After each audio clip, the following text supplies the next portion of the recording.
तो यहाँ पे भगवान शंकर बता रहे हैं ईश जीवयो वेशधि भेदा। ईश्वर और जीव में भेद, अब जरा गहराई से देखो, टेक्निकली देखो, किसका भेद है?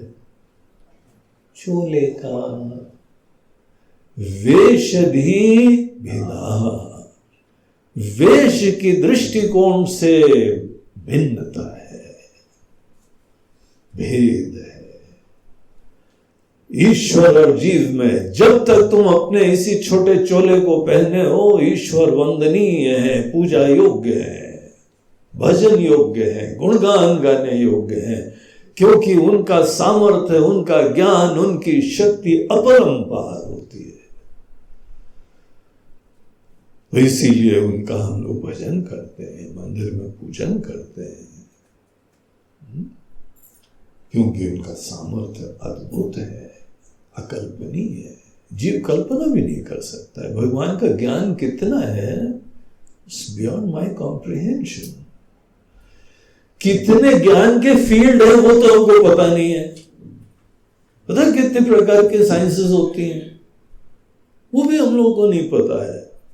और भगवान उन सबके जो है मास्टर है, इसीलिए उनका ज्ञान हमारी कल्पना के बाहर। केवल नमन कर लो, वंदना कर लो, ये चोला धारण करने के बाद। और जीव जब अपना छोटा सा चोला पहनता है तो उसकी पीड़ाएं हम लोग सब जानते हैं। लेकिन यहां पे क्या बढ़िया पॉइंट की तरह बढ़िया तरीके से रखा गया है, ईश जीवयो वेशधि भेदा। ईश्वर और जीव में वेश के दृष्टिकोण से भेद है। सत्स्वभावतो वस्तु केवलम वेशानत स्वात्मदर्शनम। आप अगर विवेक से किसी को भी वेश से रहित होके देखें, उसका ओरिजिनल तत्व देखिए। वेश धारण करने से पहले ये क्या था? ईश्वर और जीव दोनों। वेश हानता, वेश का निगेशन करने, हानता मतलब उसको निगेट करने के उपरांत, उसको किनारे करने के द्वारा। महत्व खत्म कर दो तो कोई चीज किनारे हो जाती है। महत्व जब किसी चीज का दे दो तो उसको पकड़ लिया जाता है। किसी चीज को पकड़ना और छोड़ना केवल महत्व देने के द्वारा ही हुआ करता है। हमने अपने वेश को, अपनी लिमिटेशन को, अपनी अकल को, अपने शक्ति को, अपने सामर्थ्यों को महत्व दे दिया तो सत्य हो गया, अटक गया। आप इसको निगेट कर सकते हैं। जब जीव के तत्व का शोधन होता है और जीव के अंदर उपाधि का हम निगेशन कर देते हैं तो क्या बचता है? और उसी तरीके से ईश्वर ने जो जो रूप धारण करे हैं, ईश्वर का भी तत्व का दर्शन होता है। ईश्वर की भी उपाधियों को किनारे करा जाता है। इसको वेदांत शास्त्रों में कहते हैं तत्पद शोधन और त्वम पद शोधन। एक महावाक्य है तत्त्वमसि, जिसमें तत् जो है वो ईश्वर के लिए शब्द है, वो पॉइंटर है, और त्वम मतलब तुम जीव। तो त्वम पद का भी डिटेल में एनालिसिस होती है, तत्पद का भी डिटेल में एनालिसिस होती है। उसके अंदर दो कंपोनेंट्स ईश्वर में भी देखे जाते हैं, उनकी उपाधि है और उनकी तत्व है। और जीव की भी उपाधि होती है, उसमें भी तत्व होता है।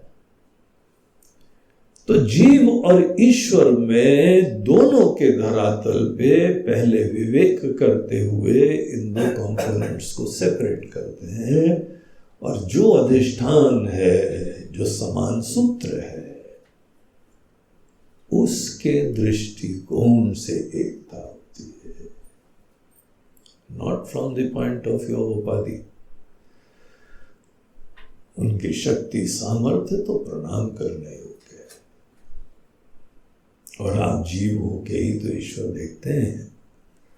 आप केवल सत्य होके देखिए। आप जब अपनी उपाधियों से निषेध कर देते हैं, कौन सी उपाधियां हैं? विग्रह, इंद्रिय, प्राणधीतम, यह हमारी उपाधि थी, पंचकोश। इन उपाधियों को किनारे करके जब हम अपने आप को देखते हैं तो केवल सत होते हैं, केवल एग्जिस्टेंस होते हैं, सेल्फ रिवीलिंग एग्जिस्टेंस होते हैं, सेल्फ इफल्जेंट एग्जिस्टेंस होते हैं, चिन्मयी सत्ता होते हैं। ईश्वर भी शुरुआत में यही होते हैं। ईश्वर जब भी कोई अवतार लेते हैं, कोई रूप धारण करते हैं, उससे पहले क्या थे? चिन्मयी सत्ता थे। तो जिस समय हमारे उपनिषद, वेदांत, शास्त्र ईश्वर से एकता हमको बताते हैं, वो तब होता है जब तुमने अपनी उपाधि से तादाद में छोड़ दिया है। उपाधि से तादाद में नहीं छोड़ा है, अभी भी वही व्यक्ति हो, तो तुमको ईश्वर का कभी भी ज्ञान, एकता का ज्ञान नहीं होगा। ईश्वर तुम्हारे लिए सदैव पूजा के योग्य बने रहने चाहिए।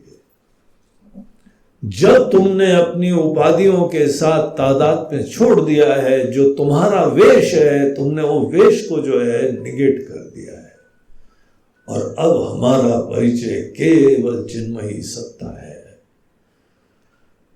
तब ईश्वर के साथ एकता का ज्ञान होता है। वो जो चिन्मयी सत्ता है, अखंड, अनंत है, अद्वितीय। ईश्वर हो, जीव हो, जगत हो, पशु हो, पक्षी हो, सबकी आत्मा हुई। और उसके लिए वर्ड क्या यूज करा जाता है? ब्रह्म। ब्रह्म शब्द जो है वो मूल तत्व के लिए यूज होता है, जो कि भले जीव हो या ईश्वर हो, अपना वेश धारण करने के पूर्व जो होते हैं। तो ब्रह्म शब्द किसके लिए यूज होता है? चोलाधारी के लिए नहीं। जब चोले को निगेट कर देते हैं, इसीलिए जब तक तुम अपना ये चोला धारण कर रहे हो, हम जो है पुत्र हैं, हम पुत्री हैं, हम माता हैं, पिता हैं, ये सब चोला धारण करने के लक्षण होते हैं। तुमने एक रोल धारण करा। जब तक तुमने कोई रोल धारण करा है, तुमने लिमिटेशन अपने अंदर धारण करी। तुम छोटे हो गए हो, तुम लिमिटेड हो गए हो, कन्फाइंड हो गए हो।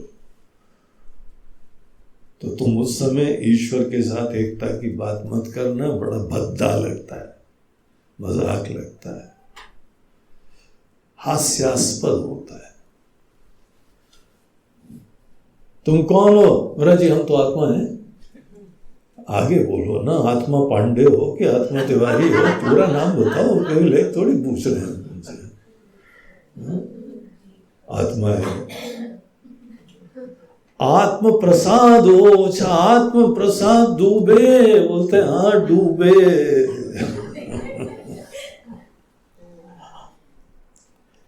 एक आदमी जो है वह अपने इलाज कराने के लिए डॉक्टर के पास जा रहा था। डॉक्टर का नाम था पी के डूबे, और उन पी के डूबे के पास हम पी के निकलने के लिए जा रहे हैं।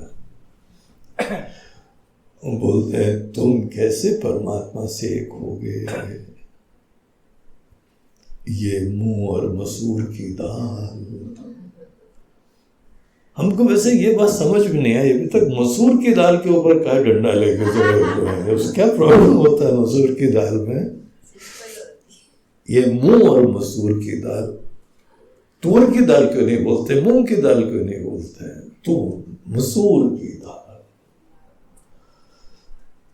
वो ज्ञान हमारे गुरु जी ने नहीं दिया, इसलिए हमको पता नहीं, आज भी हम खोज रहे हैं उस चीज को। वो मूंग मसूर की दाल। एनीवे, वो टॉपिक पे ज्यादा नहीं करेंगे, नहीं तो रिसर्च उस पर चालू हो जाएगी।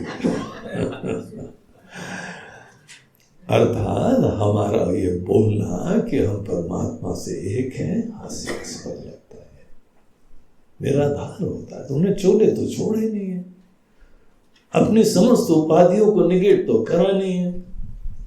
देखिए आपको भगवान शंकर क्या कह रहे हैं, वेशानता, वेश को निगेट करो, वेश को बाधित करो। जब तुम्हारी परिभाषा अभी वेश के द्वारा लिमिट नहीं हो रही है, तब कहा जाता है वेश का हान हो गया, वेश का जो निवेशन हो गया। वही स्वात्म दर्शनम, जहां तुमने वेश उतार के अपने आप को देखा, अर्थात वेश का महत्व खत्म करके अपने आप को देखा, वो आत्मदर्शन होता है।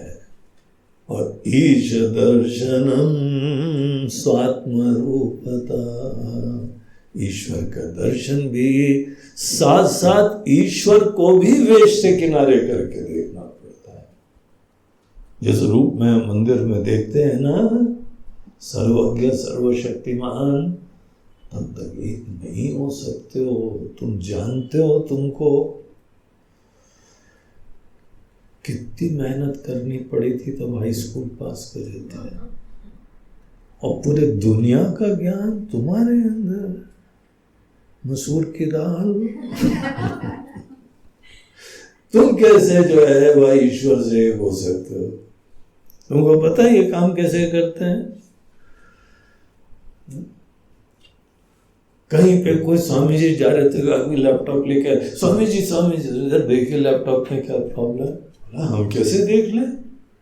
बोलते हैं आप लोग तो सर्वज्ञ होते हैं, ईश्वर से एक होते हैं, सर्वज्ञ सर्वशक्तिमान।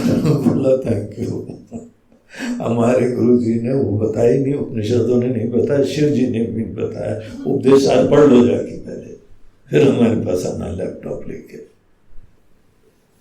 लैपटॉप खराब हो गया, सर्वज्ञ सर्वज्ञ सर्वज्ञ ऐसे थोड़ी होते हैं। ईश्वर की उपाधि से फ्री उनको भी करते हैं, जीव की उपाधि से। बहुत ही फाइन ऑपरेशन होता है, बड़ा हाईटेक सर्जरी होती है ये। जीव को उसके वेश से अलग करना, ईश्वर को उनके वेश से अलग करना, तब जाके जो कॉमन डिनोमिनेटर है, अधिष्ठान है, दिखाई पड़ता है। इतना जल्दी थोड़ी बोलते हैं कि हम ब्रह्म हैं। तो उस समय वेशानता स्वात्म दर्शनम, ईश दर्शनम स्वात्म रूपता, ईश्वर का दर्शन मैं की तरीके से होता है। और यहाँ पे बोलते हैं तुम मैं को ठीक से जान जाओ, वही आत्मा में निष्ठा भी होती है। Abidance in the self is clarity of knowledge of self. जितनी क्लैरिटी होगी इस विषय की, तुम आत्मा में टिके रहोगे। क्लैरिटी नहीं होगी तो बदलता हुआ मौसम भी तुम्हारे ज्ञान को किनारे कर देगा। ये बात यहां आगे दिखाते हैं। आत्म संस्थिति स्वात्म दर्शनम,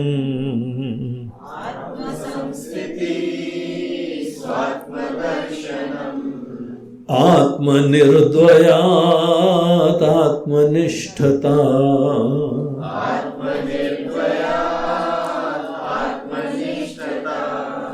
ज्ञानवर्जिता ज्ञानहीन चेत्,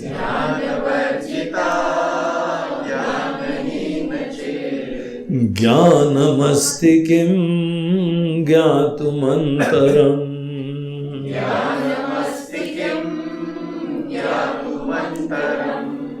किं स्वरूपमेत्यात्मदर्शने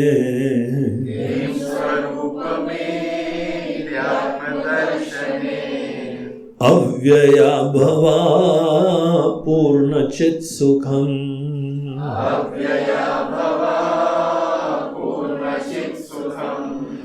बन्धमुक्त्यतीतं परं सुखम्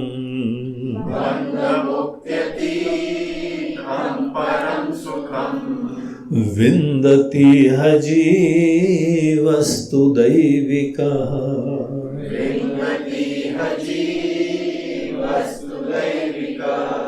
तो 26वें श्लोक में 26 में कहते हैं आत्म संस्थिति ही स्वात्म दर्शन।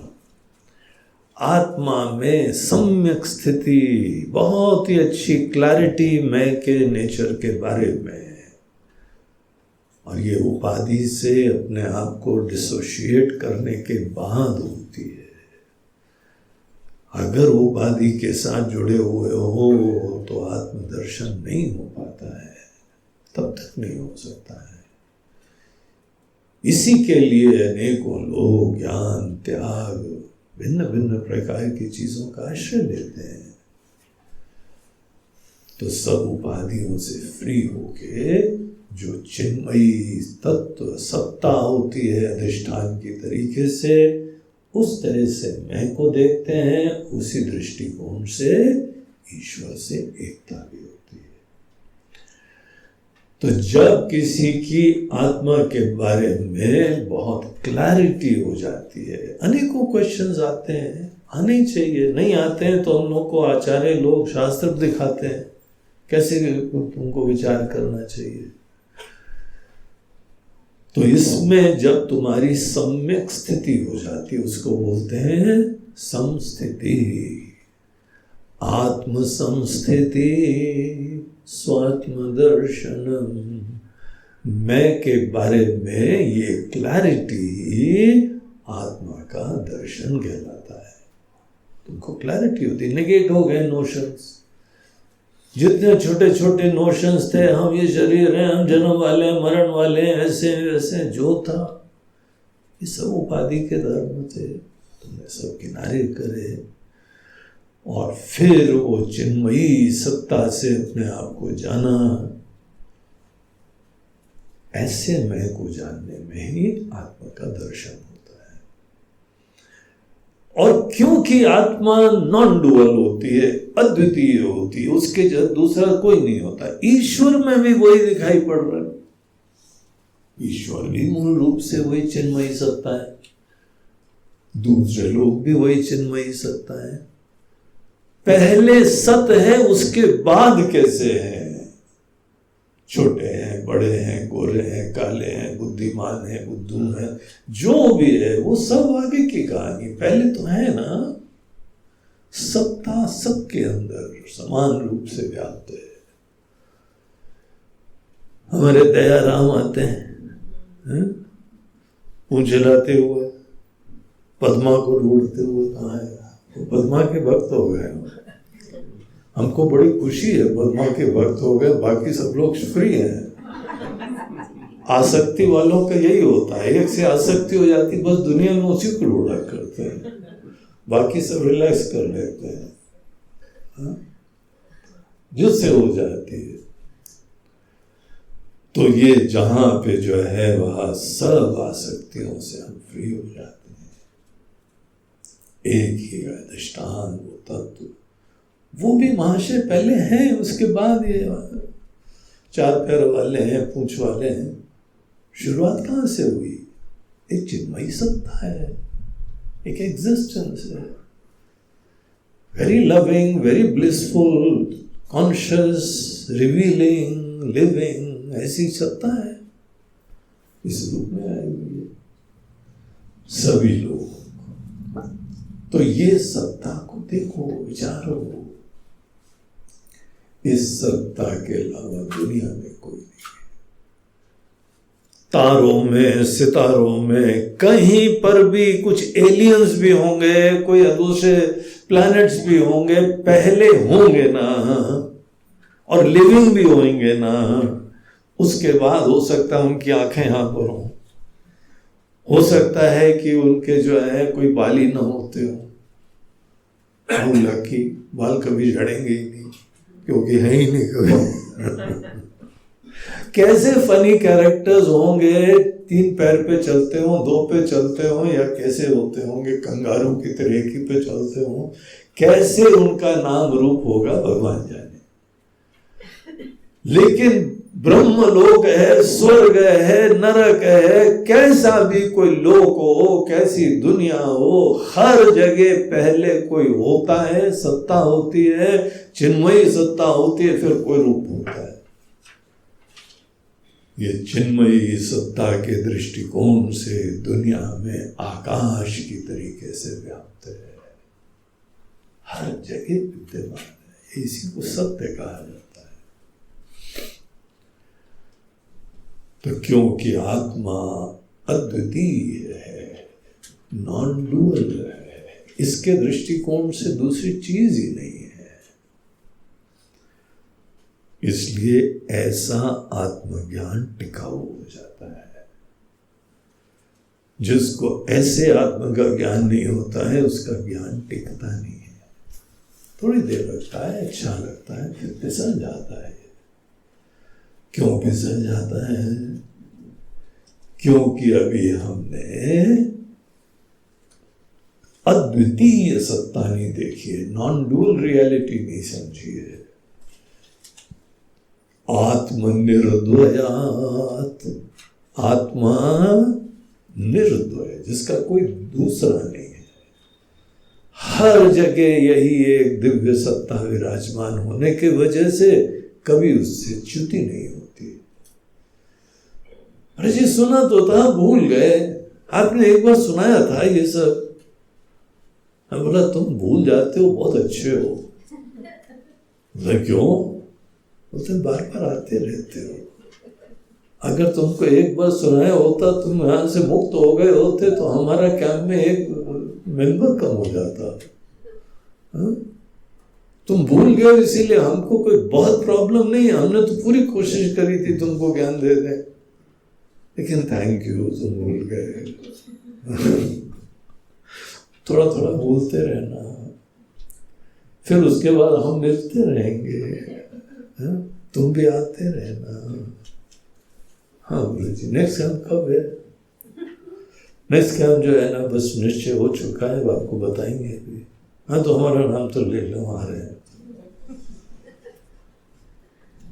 तुम जब आ रहे हो इसका मतलब ये है कि अभी जो ज्ञान तुमने सुना, थोड़ी देर मजा आया, लेकिन टिका नहीं है। अभी टिकाने के लिए नेक्स्ट कैंप में भी आ रहा है,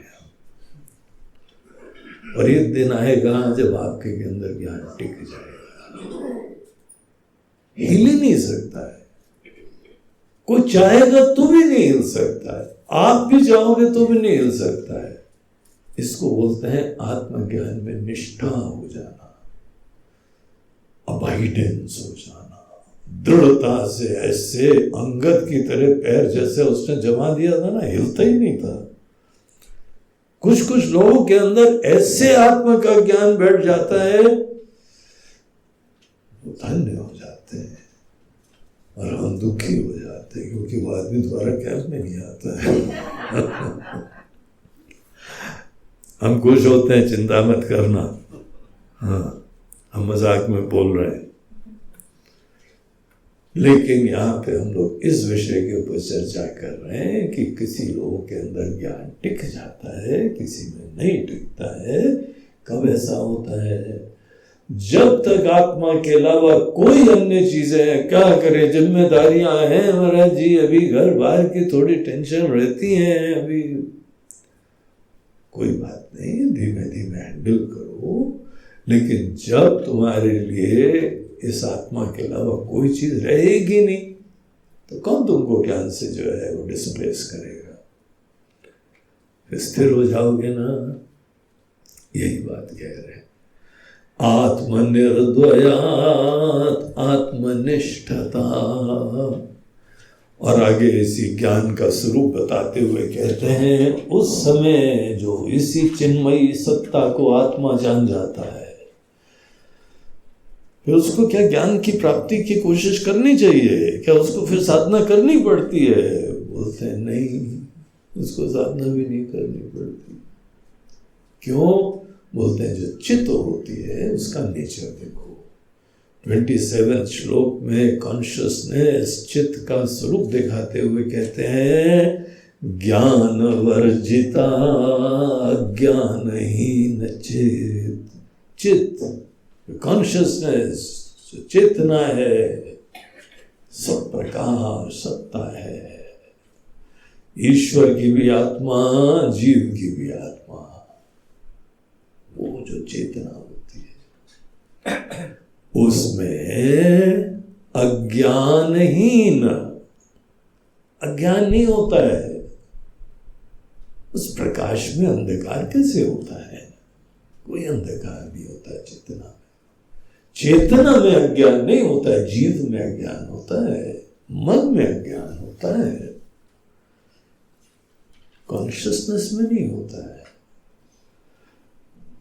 तो अज्ञानहीन चित्त, चित्त जो है अज्ञान से रहित होती है। और जब अज्ञान से रहित होती है तो कौन सा ज्ञान प्राप्त करना है तुमको? क्योंकि ज्ञान तो केवल अज्ञान को ही दूर करता है ना। इसीलिए चेतना में ज्ञान अज्ञान कुछ भी नहीं रहता है। सोच लीजिए आगे कैसा जो है वो ऊंची घाटियां हैं, हाँ? कैसी हाइट्स हैं, कैसी सुंदर जो है वादियां हैं, न ज्ञान न अज्ञान कुछ नहीं है इन हिमालय की चोटियों पे। ज्ञान वर्जिता ज्ञानहीन चेत् ज्ञानमस्ति किम ज्ञातुमन्तरम्। जब उस तत्व को जान लिया, ज्ञानमस्ति किम, कौन से ज्ञान प्राप्त करना है? ऐसे ज्ञानियों को अब कुछ जानने के लिए शेष नहीं बचता है। इसीलिए आत्मा का ज्ञान आदमी को प्राप्त करने का गोल रहना चाहिए। आदमी अंदर रिलैक्स हो जाता है, फिर सब साधनाएं ही सिद्ध हो गई हैं। और उसमें कैसा आनंद होता है वो यहाँ 28 श्लोक में दिखाया है। किम स्वरूप में त्यात्म दर्शने अव्यया भवा पूर्ण चित सुखम। किम स्वरूपम, ये स्वरूप का ज्ञान, ये मैं का ज्ञान प्राप्त करने से किम क्या फायदा होता है? Maharaj ji, I am a very practical person, you know. अब फायदा बताइए, फायदा बताइए तो हम जाके मोटिवेट होंगे। I don't have time for फालतू थिंग्स, फिलोसफिकल डायलेक्टिक्स और ऐसा वैसा वैसा, ये बहुत ज्यादा जिम्नास्टिक करते हैं। फायदा क्या होता है इससे? तो होता है फायदा सुनना है, सुनो। ऐसा सुखम, देखिए दूसरी लाइन का लास्ट वर्ड, लास्ट से चलिए, क्या बोलते हैं? अव्यया भवा पूर्ण चित सुखम, तुमको सुख मिलेगा। सुख कैसी? मन के अंदर रसमय अनुभूति होती है, कृतार्थता की अनुभूति होती है, सुख मिलेगा। और वो भी सुख कैसा? प्रयास करना पड़ेगा क्या? चेष्टा करनी पड़ेगी? बोलते हैं नहीं, चित सुखम, सेल्फ रिवील एंजॉय। देखिए विषय आनंद और आत्मानंद, ब्रह्मानंद, ये जो यहाँ पे तत्व का आनंद है, आत्मदर्शन के, इन दोनों में क्या भेद है?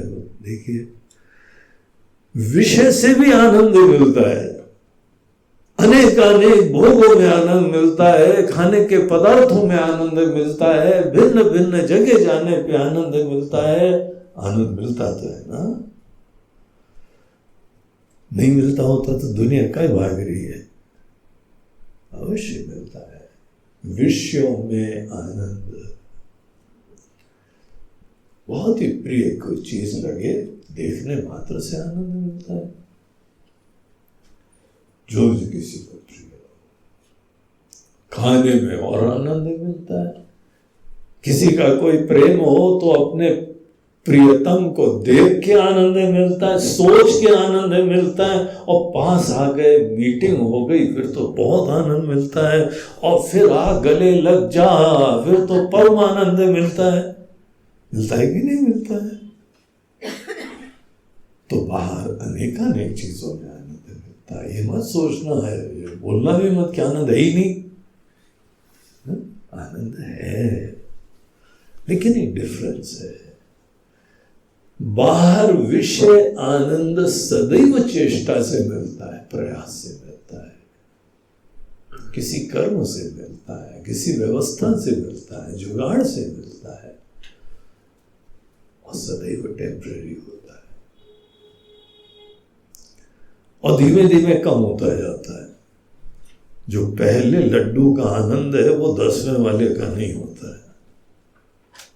एक के बाद एक रगड़ जाओ 10, फिर सोचो ये जो 11वें में आनंद आ रहा है ना, वो पहले में आनंद आया था। अब कई लोग बोलते हैं ये this fellow is my first love. बोलते हैं अच्छा, पहला आनंद तुम्हारा, पहला प्रेम, उसमें कितना आनंद था, और ये चौथा है। तो बोलते हैं ये चौथे वाले में और पहले वाले में आनंद का क्या भेद है? बोलते हैं first love is first love, उसकी तो कोई बात ही नहीं है। Fourth love is fourth love. अब वो बात थोड़ी है। I can't forget that fellow. उसी तरीके से first gulab jamun is first gulab jamun, and the 12th gulab jamun is the 12th one. उसके बाद 13वां बोला तो सब निकल जाएंगे, पता है। अब आनंद नहीं आएगा, अब तो चाटन आ गया, बोर हो गया। जब शादी होती है तो उस समय तो चंद्रमुखी, थोड़े दिन बाद ज्वालामुखी।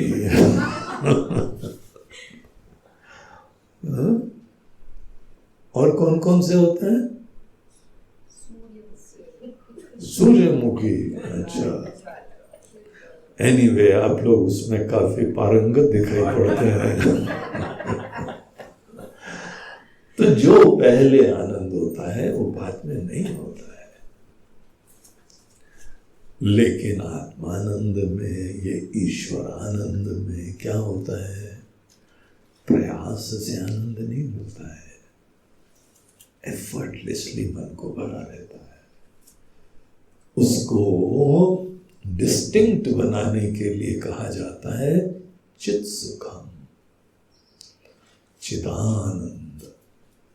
चिदानंद मतलब वो आनंद है जो अपने आप बगैर प्रयास के मन को भरा रहता है।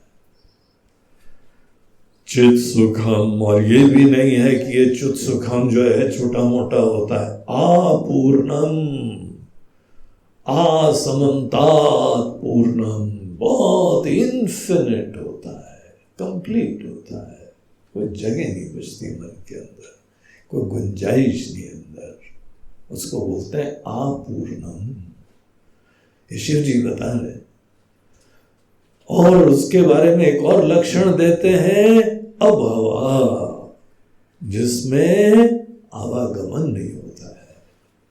एक बार ये मिल जाए मन को भरा रहेगा, इसमें भव रोग के प्रॉब्लम नहीं है। अभवा, जिसमें जन्म मरण नहीं होता है, ये सुख में है। और अव्यय, अव्यय मतलब जिसमें कोई विकार नहीं होते हैं, उतार चढ़ाव नहीं होते हैं, विकार रहित, जन्म मरण रहित, इन्फिनिट, फुलफिलिंग, एफर्टलेस आनंद। हे मिस्टर प्रैक्टिकल, हम बड़े प्रैक्टिकल आदमी हैं, फायदा बताइए। ये देखिए, सुनिए फायदा, ये फायदा है। कोई दुकान में मिलता है ऐसा आनंद? नाक रगड़ रहे हो एक क्षण के आनंद के लिए, पल भर के लिए, पल भर के लिए। क्या है, कोई गाना ऐसा ना, कुछ पल भर वाला? हाँ, वो तो सब जानते वही वही वही वाला। पल भर के लिए क्या प्यार कर लीजिए, प्यार कर लो, जरा लंबा करो, पल भर के लिए करो। अरे वो इतना तड़प रहा है, बोलता है पल भर के लिए तो कोई करे, तो कोई कर ही नहीं रहा है। और यहाँ भगवान शंकर बोल रहे हैं, अरे ट्राई करो यार, ऐसी चीज के लिए थोड़ी मेहनत करो, है थोड़ा सा सूक्ष्म विचार करना पड़ता है, लेकिन जिसको ये खजाना मिल जाए क्या मस्त हो जाता है, धन्य हो जाता है, कभी जीवन में आनंद का इशू ही नहीं होगा। किम स्वरूप में त्यात्म दर्शने अव्यया भवा पूर्ण चित सुखम। ऐसा सुख मिलता है आत्मा के ज्ञान। जब तक ये नहीं मिले, कैंप को छोड़ना नहीं, आते रहना। ऐसा लड्डू मिलने वाला है। अब तुम चाहो तो भी मिल जाए, और नहीं मिल रहा तो अगली बार शायद मिल जाए। तब तक साधना, तब तक सत्संग, तब तक भजन, तब तक ध्यान, तब तक अध्ययन इंसान को करते रहना चाहिए। और यहाँ पर आगे इसी सुख के बारे में एक और शब्द बताते हैं, बंध्य मुक्ति तम परम सुखम,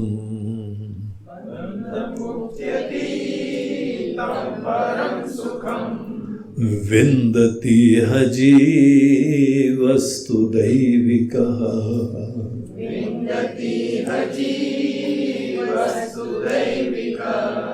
अहमपेतकं निज विभानकं,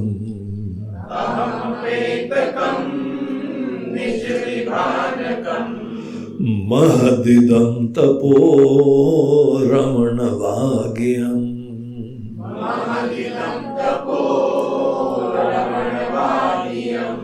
ये जो सुख है, जो ये परम सुख है, हृदय को भरा रहे, इन्फिनिट, कृतार्थ कर देने वाला, कोई आवागमन नहीं होता है। ये कविता नहीं है, ये रियलिटी है। यह हर इंसान के पास पोटेंशियल है और आप तलाशी उसी चीज को रहे हो। हम सब लोग उसी के लिए आए यहाँ पे, बस गलत दुकान में घुस गए। बस शॉपिंग के लिए आए तो थे, लेकिन गलत दुकान में घुस गए, इसीलिए हमारी शॉपिंग खत्म ही नहीं हो रही है। तो ये परम सुखम। तो भगवान शंकर बोल रहे हैं कि ये जो आत्मा के ज्ञान का परम सुख होता है, ये तो हम ये कह सकते हैं कि ये बंधन, ये मुक्त हो गए क्या? बोलते नहीं कह सकते।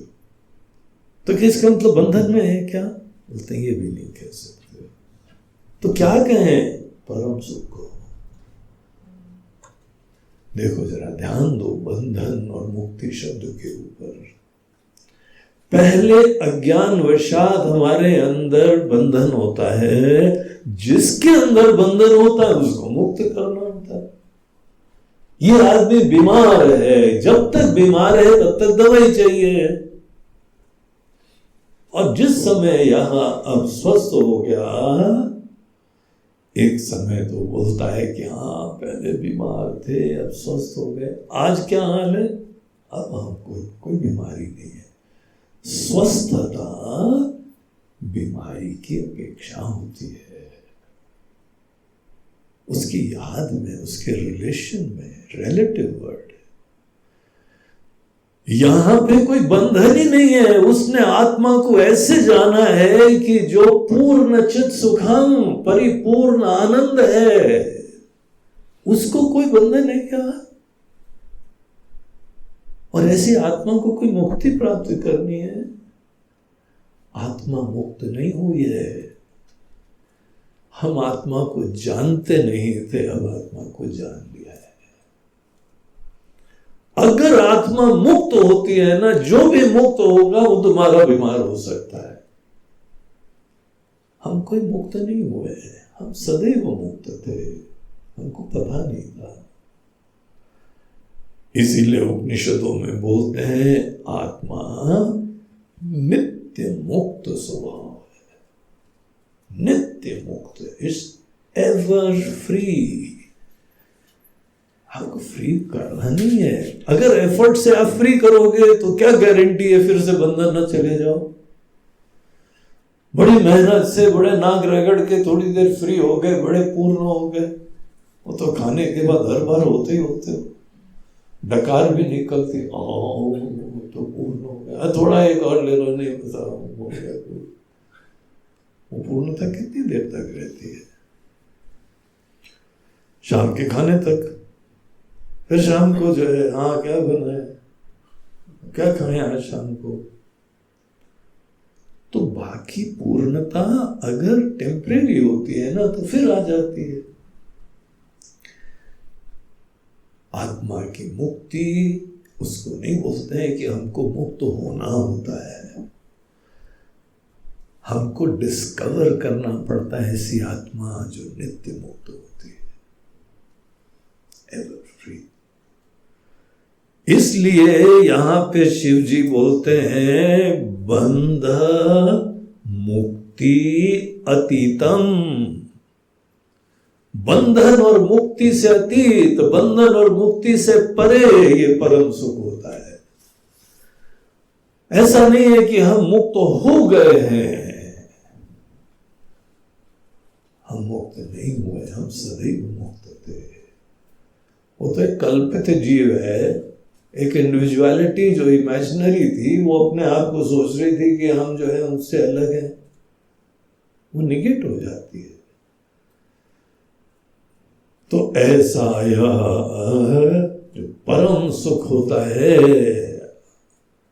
आत्मज्ञान का परम सुख होता है, कौन प्राप्त करता है? शिव जी बोल रहे हैं विन्दति अजीवस्तु दैविकः। ये वो जीव यात्रा करता है। फाइनली जीव नहीं रहता है, लेकिन ये यात्रा वो प्रारंभ करता है जो दैविकः जीवः, दैविकः जीवः, जो दैवी गुणों से युक्त जीव होता है। कौन से दैवी गुण होते हैं? मन के अंदर प्यार है, भक्ति है, सुंदरता है, सेवा है। यही सब साधना में हमको इनिशियली बताया गया था। जो अनेकों साधनाएं, जो अच्छी अच्छी पूजा, जप, ध्यान, सेंसिटिविटी, संवेदनाएं, ये सब अनेकानेक चीजें थी। वो क्या था? हमको दैवी जीव बनाने की कोशिशें थी। हम अनेकों प्रकार के गुणों से युक्त, वर्चुओं से युक्त, वर्चुअस इंडिविजुअल, सुंदर क्वालिटी से युक्त। तो दैवी गुण होते हैं कुछ, वेरी डिवाइन क्वालिटीज होती हैं कुछ, जिन्होंने वो इनिशियल साधनाएं करी हुई हैं।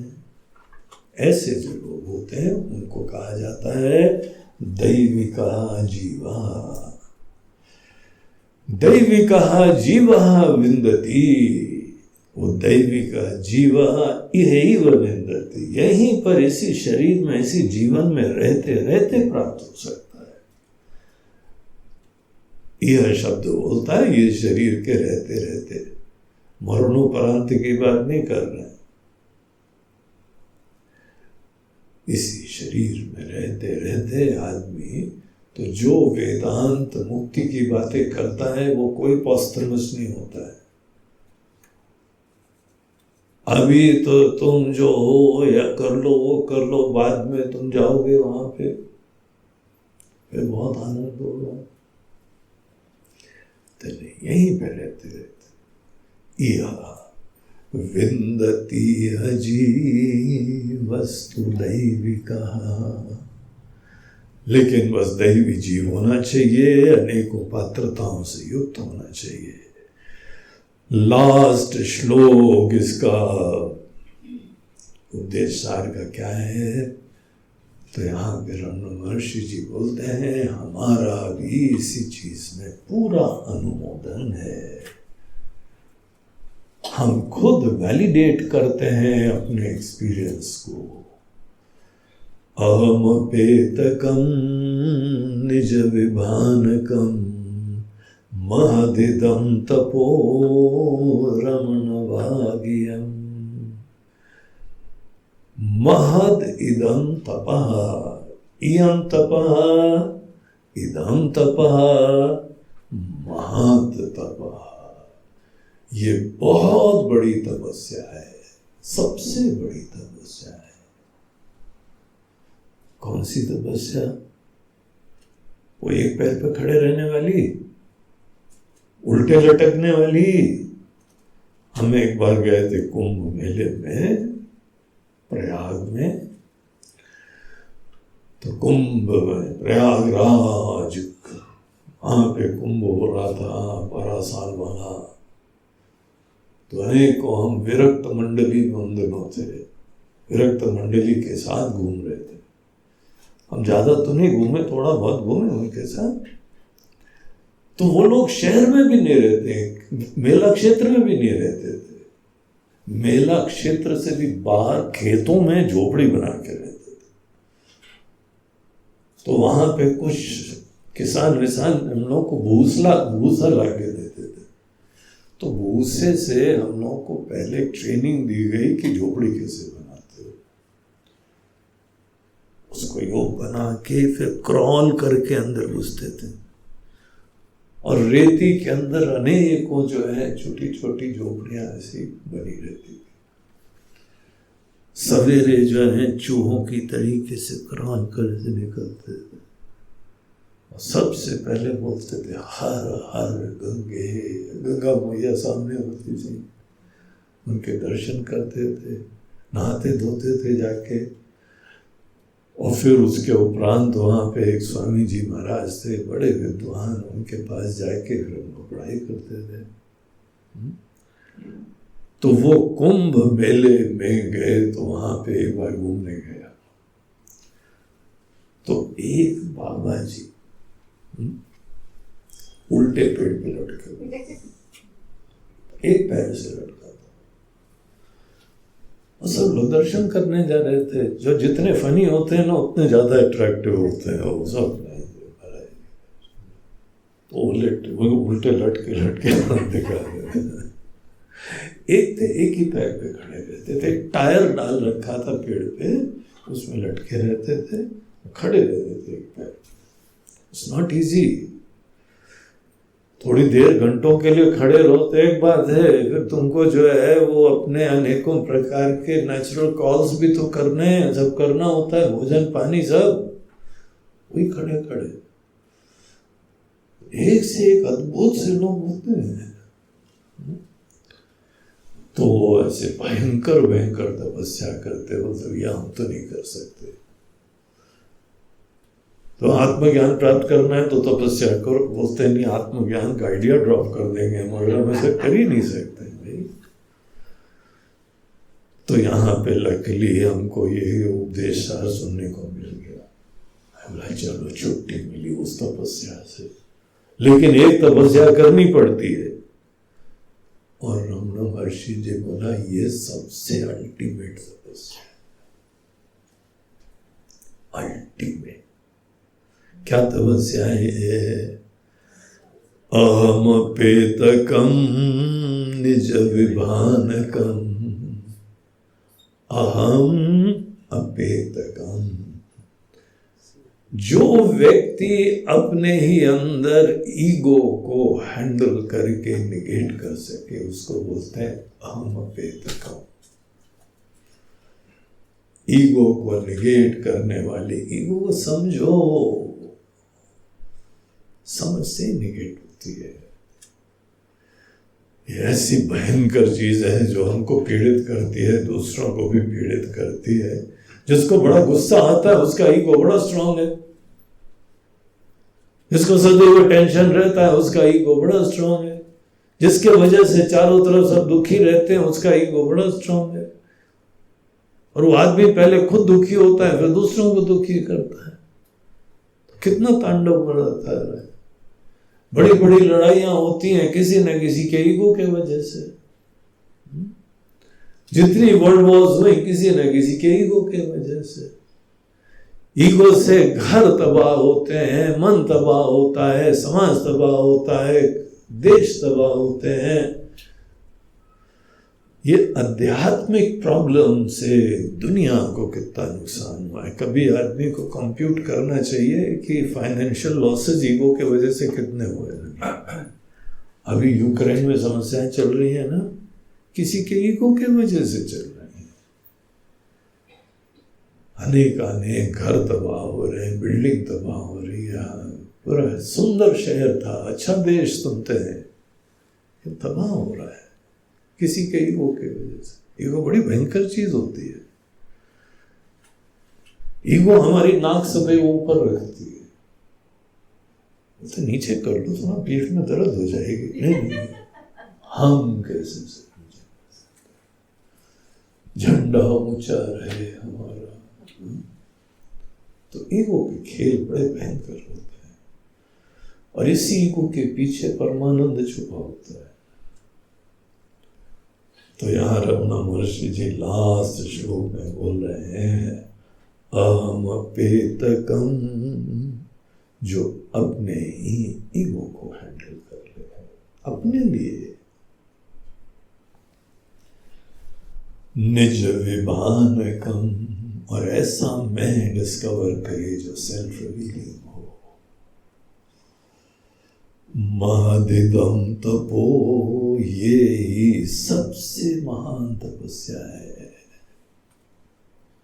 जो ये नहीं कर पाते हैं ना, फिर वो बेचारे दूसरी तपस्या करते हैं। हमारे गुरुदेव कहानी सुनाया करते थे कि एक बाबा जी थे हरिद्वार में, बड़ी भयंकर तपस्या करते थे। तो उनसे धीमे धीमे उनकी पहले तो सेवा करनी चालू करी, खाना वाना ले जाके देने लगे। तो बाबा जी खुश हो गए इनके ऊपर, तो उनको बैठने देते थे। बाद में दूसरों को तो भटकने नहीं देते थे आसपास। फिर उन्होंने बोला बाबा जी एक क्वेश्चन पूछे आपसे। पूछो, तुम पूछ सकते हो।